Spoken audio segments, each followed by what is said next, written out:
हम लोग पहुंचे बेटा रिकंसिलिएशन स्टेटमेंट में, reconciliation of cost and financial accounts. अब ये क्वेश्चन नंबर 12 चल रहा था हमारा। क्वेश्चन नंबर 12 में मैंने लास्ट वीडियो लेक्चर तक कॉस्ट शीट बता दिया था।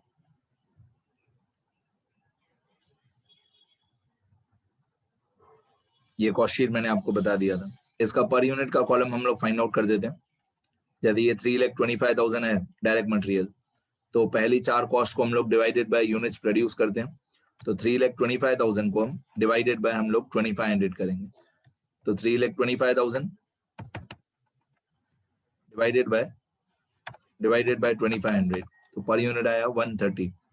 फिर ये 3,25,000 डिवाइडेड बाय 2500, फिर ये 2,30,000 डिवाइडेड बाय 2500,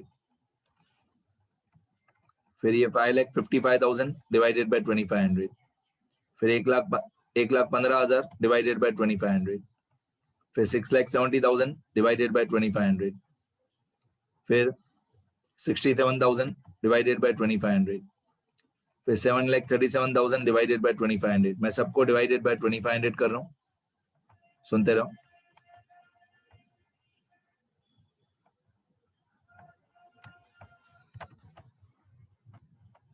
सबको मैं डिवाइडेड बाय 2500 कर रहा हूँ पहली 4 कॉस्ट तक। तो पहली 4 कॉस्ट तक सबको डिवाइडेड बाय 2500 किया। अब मैं एक बार चेक करके बता दूं आपको। ये 3,25,000 डिवाइड बाय 2500, फिर 3,25,000 डिवाइड बाय 2500, फिर 2,30,000 डिवाइड बाय 2500, फिर 5,55,000 डिवाइड बाय 2500, फिर 1,15,000 डिवाइड बाय 2500, फिर 6,70,000 डिवाइड बाय 2500, 67,000 डिवाइड बाय 2500, ठीक है। फिर 7,37,000 डिवाइड बाय 2500। यहाँ पे डेसिमल प्लेसेस बढ़ा देते हैं, ये 26.80 आ रहा है, ठीक है। सबको डिवाइडेड बाय 2500 कर दिया। ओपनिंग स्टॉक और क्लोजिंग स्टॉक का पर यूनिट हम फाइंड आउट नहीं करते। ओपनिंग स्टॉक और क्लोजिंग स्टॉक का पर यूनिट फाइंड आउट नहीं करना चलेगा। उसके बाद 5th नंबर कॉस्ट से लेकर, ये जो 5th नंबर कॉस्ट है, यहाँ से लेकर सबको डिवाइडेड बाय यूनिट सोल्ड कर दें। यूनिट सोल्ड था हमारा 2000, तो 5,896,00 डिवाइडेड बाय 2000, तो ये आएगा 294.8। फिर 10,000 डिवाइड बाय 2000, तो ये आएगा 5। फिर 5,996,00 डिवाइड बाय 2000, तो ये आएगा 299.8। फिर 2134,00 डिवाइडेड बाय 2000, तो ये आएगा 106.7। फिर 813,000 डिवाइडेड बाय 2000, तो ये आएगा 406.50। ये हमारा पर यूनिट का कॉलम आ गया, हमारा पर यूनिट का कॉलम आ गया, ठीक है, कॉस्ट शीट में।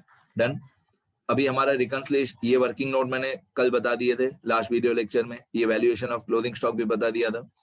अब रिकंसिलिएशन स्टेटमेंट हमारा बनाना बाकी है। रिकंसिलिएशन स्टेटमेंट में हम लोग हर एक अमाउंट, ट्रेडिंग पीएनएल में थे भी, कॉस्ट शीट में थे भी, हर एक अमाउंट एक एक करके चेक करेंगे। अभी एक्चुअली इजी है, कॉस्ट शीट बन जाने के बाद पूरा आंसर इजी हो जाएगा। सुनना ध्यान से। जैसे सबसे पहले डायरेक्ट मटेरियल है 3,50,000 और 25,000, तो डायरेक्ट मटेरियल ट्रेडिंग अकाउंट में लिखा हुआ है 3,50,000 और डेबिट साइड पे 3,50,000, क्रेडिट साइड पे 25,000। एक एक अमाउंट करके मैं बताते जाऊंगा। तो इन दोनों का नेट इफेक्ट हुआ 3,25,000। अब एक एक करके मैं अमाउंट समझाते जाता हूँ। ये रिकंसिलिएशन स्टेटमेंट में गए, उससे भी ज्यादा इंपॉर्टेंट ये वर्किंग नोट में गए। और वर्किंग नोट में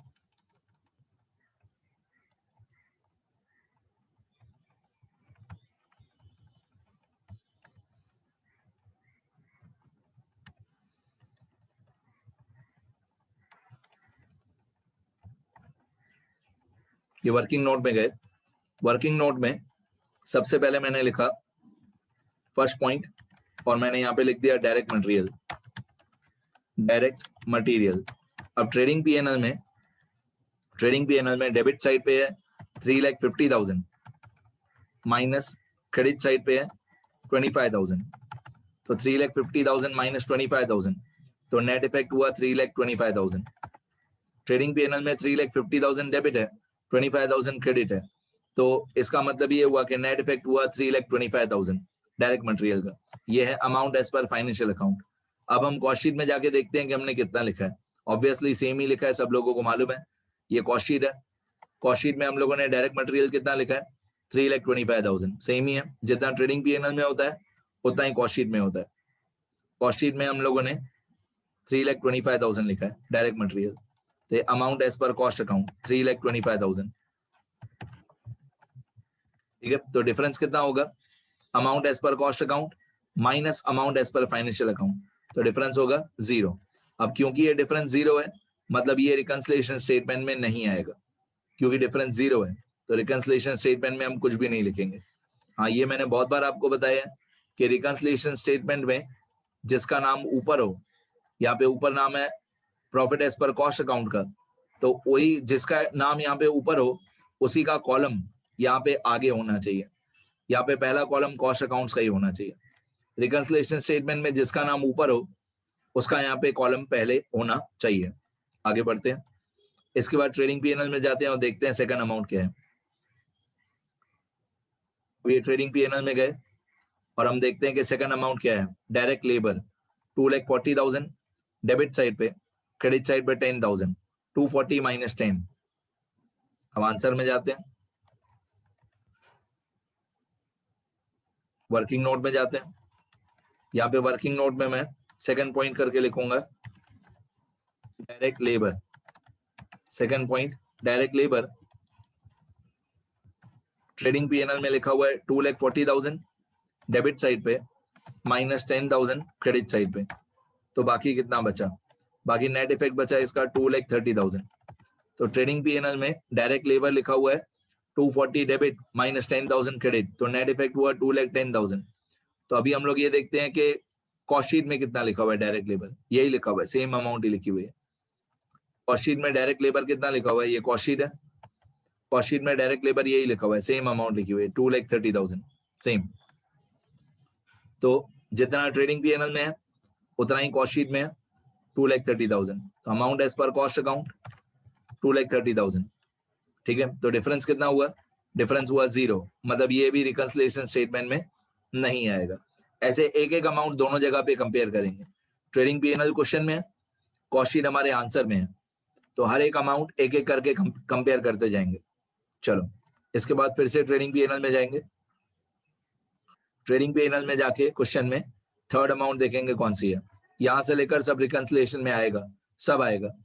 फैक्ट्री एक्सपेंसेस ट्रेडिंग अकाउंट में दिया हुआ है डेबिट साइड पे 1,10,000 और क्रेडिट साइड पे दिया है 15,000। तो फैक्ट्री एक्सपेंस डेबिट हुआ 1,10,000, क्रेडिट हुआ 15,000। नेट इफेक्ट कितना हुआ, नेट इफेक्ट हुआ 95,000, 110 माइनस 15। तो मैं वर्किंग नोट में जाऊंगा, मैं लिखूंगा factory expenses number 3, number 3 factory expenses.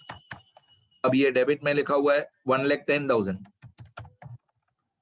Minus credit में लिखा हुआ था 15,000, तो बाकी कितना बचा, बाकी बचा 95,000। डेबिट में लिखा हुआ था 1,10,000, क्रेडिट में लिखा हुआ था 15,000, बाकी बचा 95,000। ये है amount as per financial account. अब मेरे को चाहिए फैक्ट्री एक्सपेंसेस, कॉस्ट शीट में कितना लिखा है, तो मैं कॉस्ट शीट में जाऊंगा, ये कॉस्ट शीट हमारी, कॉस्ट शीट में जाके मैं देखूंगा फैक्ट्री एक्सपेंस कितना है। फैक्ट्री एक्सपेंस है हमारा ये वाला इनडायरेक्ट फैक्ट्री एक्सपेंसेस, ये 1,15,000, ये वाला 1,15,000, ये हमारा फैक्ट्री ओवरहेड्स है। ये फैक्ट्री ओवरहेड्स की अमाउंट है 1,15,000 एज पर कॉस्ट अकाउंट्स, 1,15,000। ये मैं वर्किंग नोट में लिखूंगा फैक्ट्री एक्सपेंस की amount as per cost sheet या एज पर कॉस्ट अकाउंट 1,15,000। अब मैं इन दोनों को माइनस कर दूंगा, मैं इन दोनों को माइनस कर दूंगा, इक्वल टू 1,15,000 माइनस 95,000, 1,15,000 माइनस 95,000, तो आंसर में आएगा 20,000। अगर ये प्लस में आंसर आया तो मैंने यहाँ पे बताया बहुत बार आपको, एक्सपेंसेस का सीधा इफेक्ट होता है, एक्सपेंसेस का सीधा इफेक्ट होता है, मतलब अगर ये 20,000 प्लस में आंसर आ रहा है तो हम लोग प्लस ही करेंगे, रिकंसिलिएशन स्टेटमेंट में इसको ऐड करेंगे 20,000 को। तो रिकंसिलिएशन स्टेटमेंट में जाएंगे, 20,000 ऐड पे लिखेंगे और यहाँ पे लिखेंगे फैक्ट्री ओवरहेड्स, फैक्ट्री ओवरहेड्स, यहाँ फैक्ट्री एक्सपेंसेस 20,000 हो गया। चलो नेक्स्ट, फिर से ट्रेडिंग पीएनएल में जाएंगे, एक एक करके अमाउंट कंपेयर करेंगे। एक्चुअली इजी है पर बार बार ऊपर नीचे आपको देखना पड़ेगा। अब ये ट्रेडिंग पीएनएल आ गया, ट्रेडिंग पीएनएल में ये मटेरियल हो गया, लेबर हो गया, फैक्ट्री एक्सपेंस हो गया, तीनों में डेबिट माइनस क्रेडिट किया।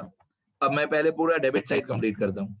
ऑफिस एक्सपेंसेस, ये जो सेल्स और फिनिश गुड्स है वो सब बाद में बताऊंगा, पहले ऑफिस एक्सपेंसेस। ऑफिस एक्सपेंसेस है यहाँ पे 70,000, इसमें क्रेडिट साइड पे कोई अमाउंट नहीं है ऑफिस एक्सपेंसेस में, एक ही अमाउंट है डेबिट साइड। ऑफिस एक्सपेंस 70,000, ये याद रखना 70,000, ये मैं वर्किंग नोट में जाके लिखूंगा।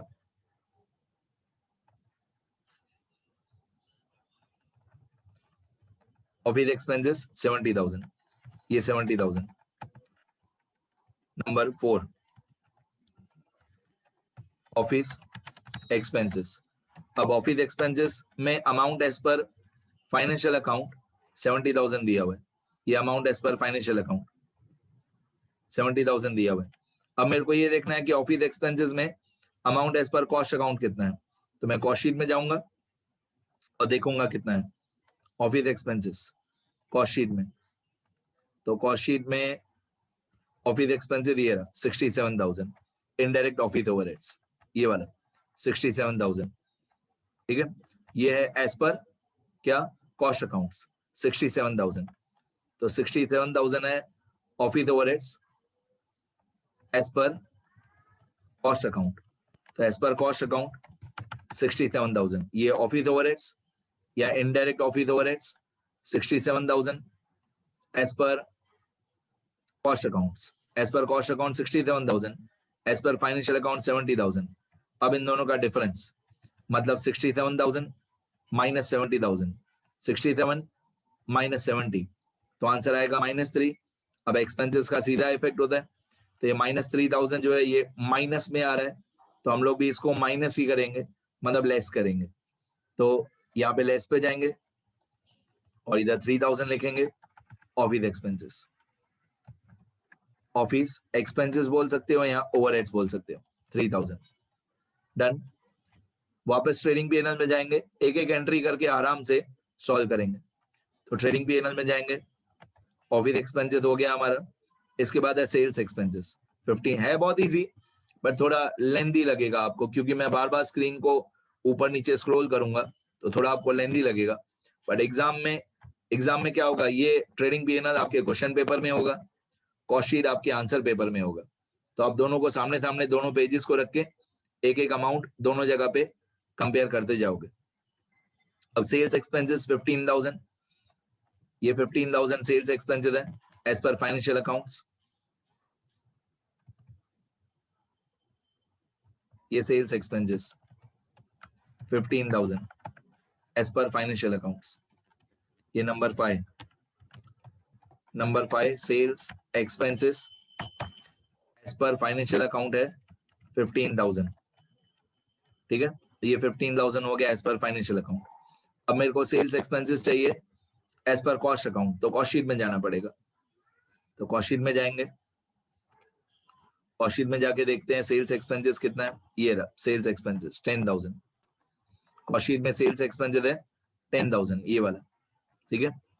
अब इस 10,000 को हम लोग लिखेंगे, इस 10,000 को वर्किंग नोट में लिखेंगे, ये सेल्स एक्सपेंसेस, इसको वर्किंग नोट में लिखेंगे 10,000, ये रहा सेल्स एक्सपेंसेस। ट्रेडिंग पीएनएल में दिया हुआ था 15,000, कॉस्ट शीट में दिया हुआ था 10,000। अब दोनों को माइनस करेंगे, तो 10 माइनस 5 सॉरी 10 माइनस 15, 10,000 माइनस 15,000, तो आंसर माइनस में आ रहा है 5,000। अब अगर माइनस में आ रहा है तो हम इसको माइनस ही करेंगे 5,000 को, 5,000 माइनस आ रहा है तो हम माइनस ही करेंगे, एक्सपेंसेस का सीधा इफेक्ट। तो sales expenses minus 5,000, sales expenses minus 5,000 minus में आ रहा है तो हम लोग इसको रिकंसिलिएशन स्टेटमेंट में माइनस ही करेंगे 5,000, ये सेल्स एक्सपेंसेस, क्योंकि माइनस में आ रहा है तो हम इसको माइनस ही करेंगे। आगे इसके बाद हम लोग जाएंगे फिर से ट्रेडिंग पीएनएल में और देखेंगे सेल्स एक्सपेंस के बाद क्या दिया हुआ है। सेल्स एक्सपेंस के बाद दिया हुआ है प्रिलिमिनरी एक्सपेंसेस 4000 और प्रोविजन फॉर इनकम टैक्स 11000। ये दोनों ट्रांजैक्शंस कॉस्ट शीट में आते ही नहीं है। मैंने थियरी वाले पेजेस में लिखा है आपको कि कौन सी ट्रांजैक्शंस कॉस्ट शीट में आती ही नहीं है। तो प्रिलिमिनरी एक्सपेंस और प्रोविजन फॉर टैक्स ये ट्रेडिंग पीएनएल में आता है, पीएनएल में आता है, लेकिन कॉस्ट शीट में नहीं आता है। 4 और 11 चलो लिख के बता दो।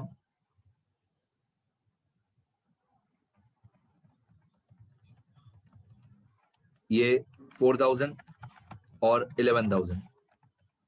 एक है 6th number preliminary expenses return of, एक है प्रिलिमिनरी एक्सपेंसेस रिटर्न ऑफ और एक है provision for income tax, provision for income tax.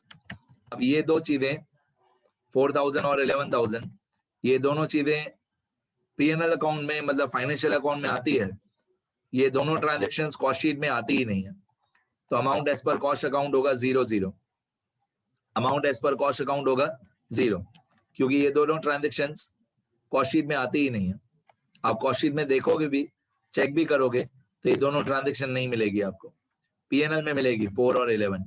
अब इन दोनों को माइनस करते हैं तो 0 - 4 -4, 0 - 11 -11, 0 - 4000 इक्वल टू -4000, 0 - 11000 इक्वल टू -11000। अब ये दोनों क्योंकि माइनस में आ रहा है तो हम इन दोनों को माइनस ही करेंगे, एक्सपेंसेस का सीधा इफेक्ट। तो ये 4000 और 11000 माइनस में आ रहा है तो हम लोग रिकंसिलिएशन स्टेटमेंट में माइनस ही करेंगे, लेस पे लिखेंगे। ये रिकंसिलिएशन स्टेटमेंट में लेस पे लिखेंगे 4000,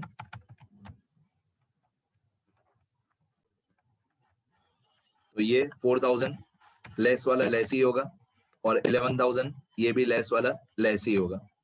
4000 और 11000, 4000 में था प्रिलिमिनरी एक्सपेंसेस रिटर्न ऑफ और 11000 में था provision for income tax, provision for income tax. ठीक है, दोनों माइनस में थे तो मैंने दोनों को माइनस ही किया। रिकंसिलिएशन स्टेटमेंट में मैंने इनको लेस पे लिखा है, मतलब मैंने माइनस ही किया। अब वापस से जाते हैं ट्रेडिंग पीएनएल में और देखते हैं और क्या बाकी है। अब ट्रेडिंग पीएनएल में ये 2,25,000 है net profit as per PNL account, net profit as per financial accounts 2,25,000। ये हमारी रिकंसिलिएशन स्टेटमेंट में लास्ट लाइन में आंसर आना चाहिए 2,25,000। ठीक है, लिखा हुआ है मेरा। इसके बाद ये सेल्स है 8,13,000, 8,13,000। तो जितना सेल्स यहाँ पे ट्रेडिंग पीएनएल में लिखा हुआ है उतना ही सेल्स कॉस्ट शीट में लिखा हुआ है। 8,13,000 यहाँ पे लिखा हुआ है और 8,13,000 ही कॉस्ट शीट में लिखा हुआ है सेल्स। ये रहा 8,13,000, 8,13,000। ठीक है, दोनों जगह पे सेम ही है, इसलिए ये भी रिकंसिलिएशन स्टेटमेंट में कभी नहीं आएगा। तीन चीजें ऐसी है जो रिकंसिलिएशन स्टेटमेंट में कभी नहीं आएंगी, डायरेक्ट मटेरियल, डायरेक्ट लेबर और टोटल सेल्स। ये तीन चीजें रिकंसिलिएशन स्टेटमेंट में कभी नहीं आएंगी। तो ये 8,13,000 सेल्स है, ये दोनों जगह पे हमेशा सेम ही होगा। जितना ट्रेडिंग पीएनएल में होगा उतना ही कॉस्ट शीट में होगा। 8,13,000 कोई भी दुनिया का क्वेश्चन हो। आगे इसके बाद है हमारा क्लोथिंग स्टॉक। वेरी इंटरेस्टिंग, क्योंकि clothing stock of finish goods credit side पे है। पहली बात, ये रिकंसिलिएशन स्टेटमेंट में हमेशा आएगा। तो ये clothing stock of finish goods क्योंकि ये क्रेडिट साइड पे दिया हुआ है तो ये हमारी इनकम हुई, एक तरीके की इनकम हुई 1,37,000। तो ये 1,37,000 है amount as per financial accounts 1,37,000।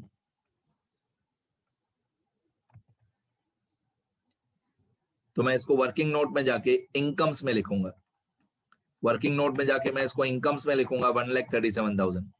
Clothing stock of finish goods, closing stock of finished goods 1,37,000।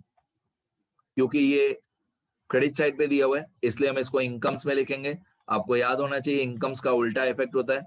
Clothing stock एक तरीके की इनकम है, तो फाइनेंशियल अकाउंट में लिखा हुआ है 1,37,000, ये फाइनेंशियल अकाउंट का कॉलम है, ठीक है, 1,37,000।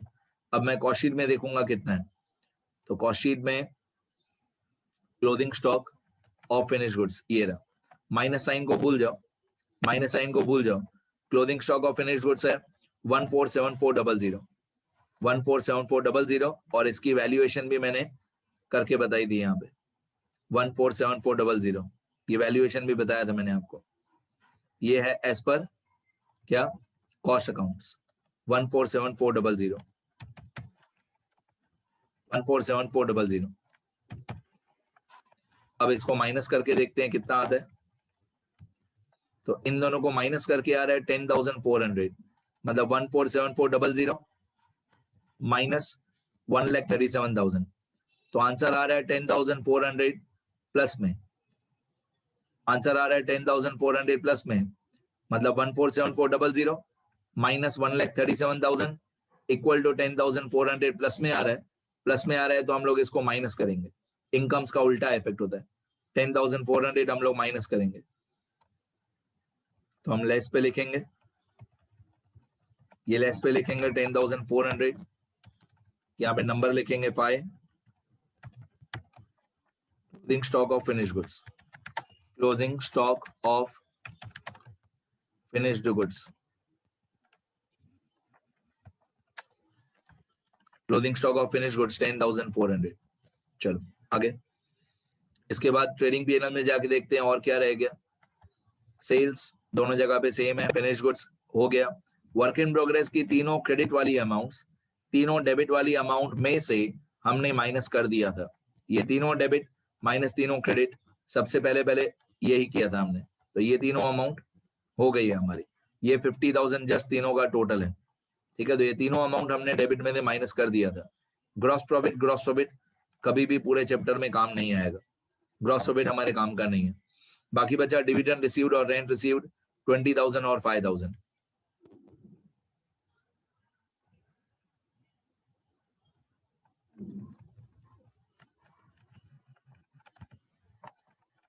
डिविडेंड रिसीव्ड और रेंट रिसीव्ड, अब ये सेकंड नंबर पॉइंट इनकम्स में डिविडेंड रिसीव्ड और रेंट रिसीव्ड, डिविडेंड रिसीव्ड और रेंट रिसीव्ड, अब ये दोनों इनकम्स है हमारी ऑब्वियसली, क्योंकि पीएनएल में भी क्रेडिट साइड पे दिए हुए डिविडेंड रिसीव्ड और रेंट रिसीव्ड 20,000 और 5,000।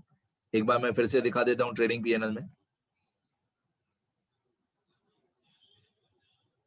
ये ट्रेडिंग पीएनएल है हमारा, इसमें एक क्रेडिट साइड पे लिखा हुआ है डिविडेंड रिसीव्ड और रेंट रिसीव्ड 20,000 और 5,000, ये दोनों हमारी इनकम्स है।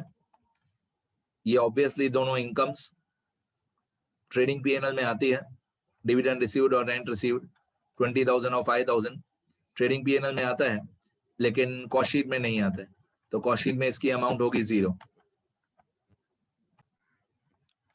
तो ये दोनों इनकम्स है हमारी, डिविडेंड रिसीव्ड और रेंट रिसीव्ड, ये दोनों इनकम्स कॉस्ट शीट में नहीं आती है, तो amount as per cost account होगा 0। अब हम इसको माइनस कर देंगे कि 0 minus 20,000 minus 20,000, 0 minus 5,000 minus 5,000, obviously 0 minus 20 minus 20 होता है और 0 माइनस 5 माइनस 5 होता है।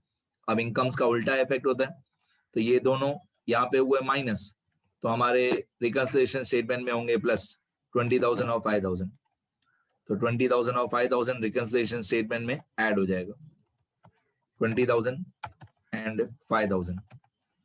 अब यहाँ पे मैं लिखूंगा एक डिविडेंड रिसीव्ड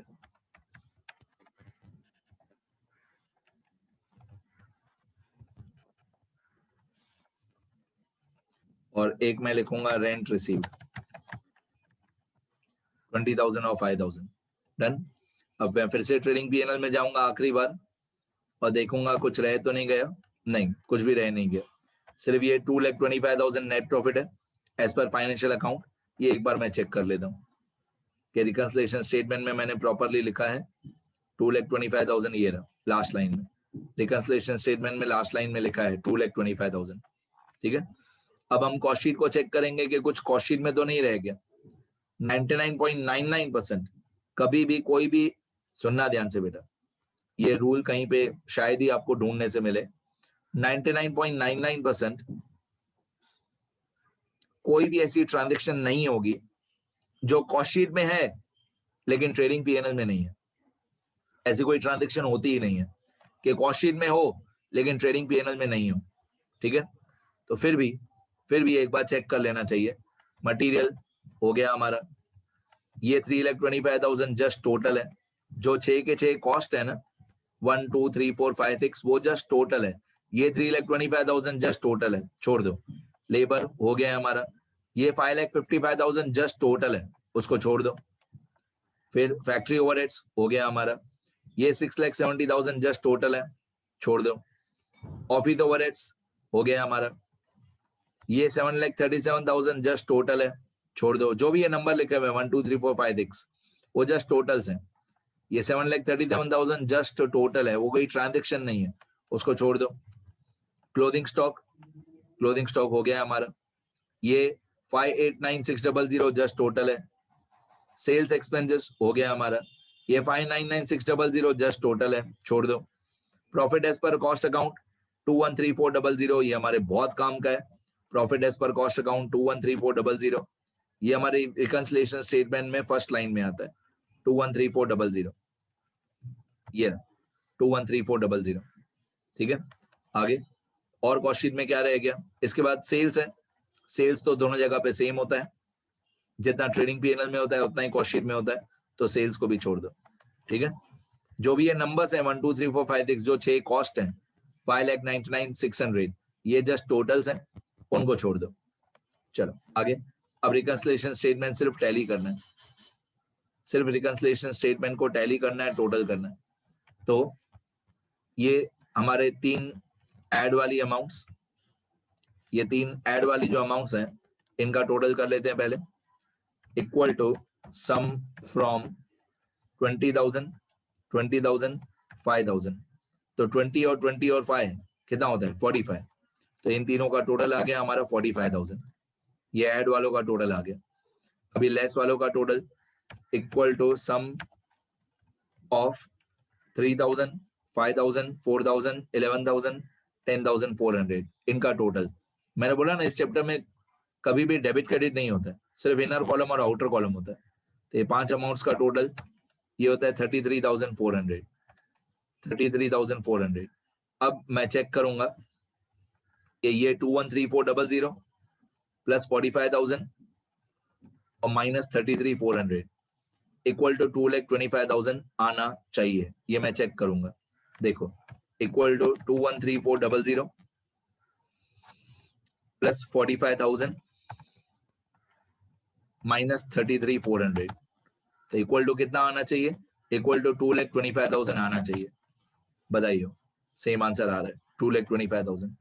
तो पहला 21,3400 प्लस 45,000 माइनस 33,400 इक्वल टू 2,25,000 आना चाहिए, और आ रहा है, मतलब हमारा सब कुछ परफेक्ट है। ठीक है, अब एक बार मैं स्क्रॉल कर दूंगा, पूरा आंसर स्टार्टिंग से कंप्लीट हो गया हमारा। और गारंटी, मेरी गारंटी, इसी टाइप का क्वेश्चन एग्जाम में आता है। ये क्वेश्चन 12 है, ठीक है, और उसका वेटेज भी होता है अच्छा खासा, 15% या 20% वेटेज होता है। 15% या 20% वेटेज होता है इसी क्वेश्चन का। 100% इसी टाइप का, 100% इसी टाइप का क्वेश्चन एग्जाम में आता है। तो ये रूल्स हैं, ये थियरी वाले पेजेस में लिखना।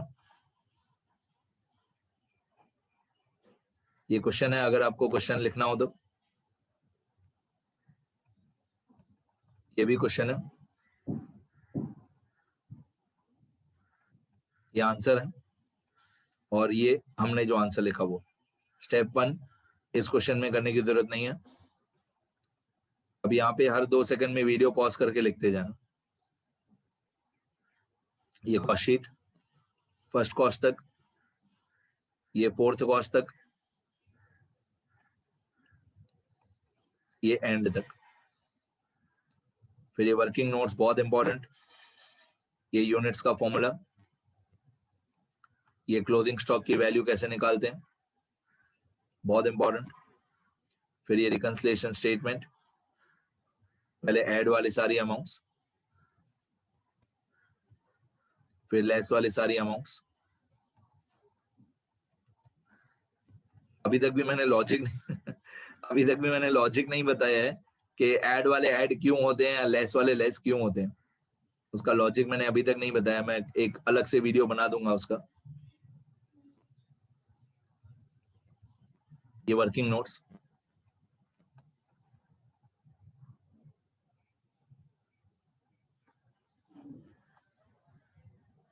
ठीक है, बस यहां तक ही है। लिख लेना बेटा, सब लिखोगे तो ज्यादा मजा आएगा, ज्यादा टाइम तक याद रहेगा। लिखना प्लीज।